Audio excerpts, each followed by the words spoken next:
అలసిన వానికి ఊరడించు మాటలు. సహోదరుడు భక్తి సింగ్ గారి పరిచర్య నుండి సేకరించిన అనుదిన ధ్యానములు.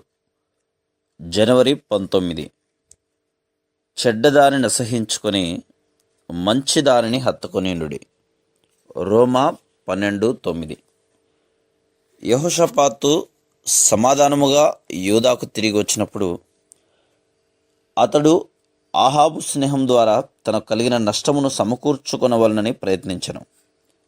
2వ దినవృత్తాంతములు 19వ అధ్యాయము 8 వచనములు. ప్రభు అతని ఎడల కృపగలవాడుగా ఉండి తన శత్రువుల నుండి అతనిని విడిపించుటకు అతనికి సహాయం చేయనారంభించెను. 2వ దినవృత్తాంతములు 20వ అధ్యాయము 1 వచనము, 3వ వచనము, 22, 25 వచనములు. అతని మీదికి అమ్మోనీయులు, మోయాబీయులు, ఎదోమీయులు ఒక్కటిగానే దండెత్తి వచ్చిరి. యెహోషాపాతు భయపడను గనుక యెహోవా యొద్ద విచారించుటకు తన మనస్సు నిలుపుకొని ఉపవాస దినము ఆచరించవలనని చాటించెను. దేవుడు అతని ప్రార్థనను ఆలకించెను.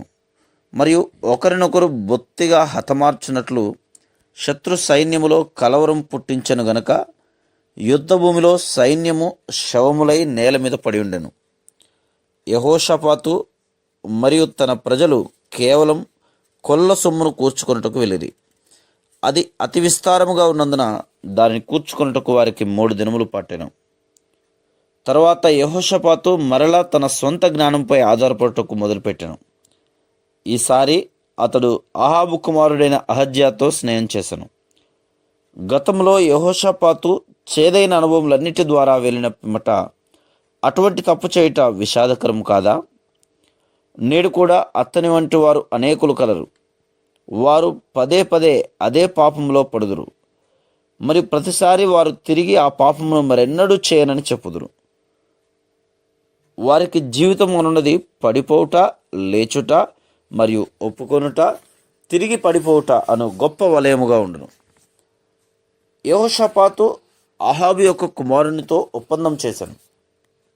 రాజైన యెహోషాపాతు తన ఏలుబడి ఆరంభములో ఉన్నత స్థలములను తీసివేసినను ఇప్పుడు అతడు ఆత్మీయముగా ఎంతో బలహీనుడైనందున వాటిని ఉండుటకు అనుమతించెను. ఇది అతని జీవితంలోనికి ఎంతో చీకటిని తెచ్చినది. మరియు అతడు అహాబు యొక్క కుమారుడైన అహజ్యాతో స్నేహం చేసి దూర ప్రాంతముల నుండి బంగారము తెచ్చుటకు ఓడలను పంపుటలో అతనితో పాలివాడాయను.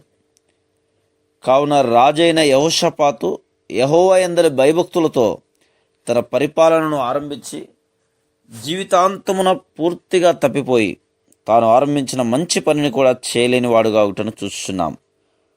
దీనికి అంతటికీ కారణమేమనగా అతని జీవితంలోనికి ధనాశ వచ్చింది.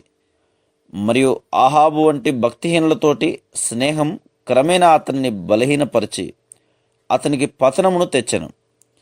కావున మనము హెచ్చరిక తీసుకుందాము. Praise the lord.